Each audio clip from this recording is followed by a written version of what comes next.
Oh, after spending years working in third world countries, I was really looking forward to coming home. And when I got back to South Carolina and I saw what was going on around women, an enormous wage gap, high rates of teen pregnancy, and then even more shocking to me, maternal mortality rates that were sky high, infant mortality rates that were sky high. These are things that you see in third world countries, not in the United States. But the economic issues around women were so compelling to me that when I had the opportunity to take over at the Center for Women, I thought, this is it. This is the way we can do this. We can bring women together in this state around one common issue, which is the economy. Let's get the minimum wage raised. Let's work for equal pay for equal work.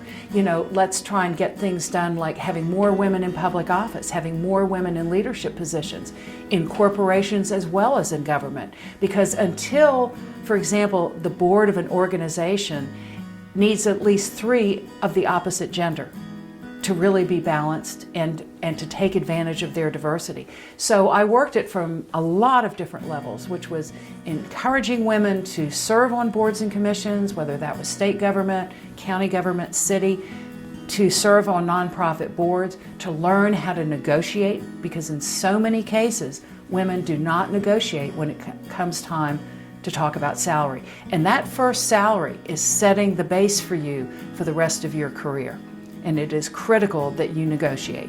And if you don't get it, it's okay. You at least tried, and the person who interviewed you knows that you're going to stay on top of that and ask later on. So my biggest piece of advice to any young woman out there, or young man for that matter, is to learn how to negotiate so that you can put a value on what you can do. Well, there are two things. There are 2 things you need to do before you go in for a job interview. You need to research the job and see what the value is. Now, with state government, for example, you can go look up your job classification, okay, and what the low grade is and what the high grade is. And if you're down here at the lower end of the grade, you need to negotiate up the next time you either have a performance appraisal or something big comes along.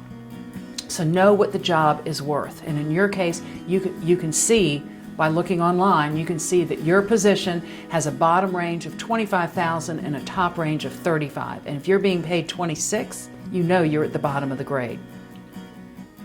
The second thing that you do is you've done that research and you say, you're asked, what is your salary scale? And you say, based on my research and my own self-knowledge of my skills, I believe that an appropriate salary would be $35,000.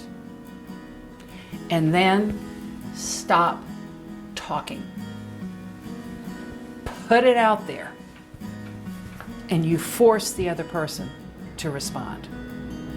Physically sit back from it. Look at your body language.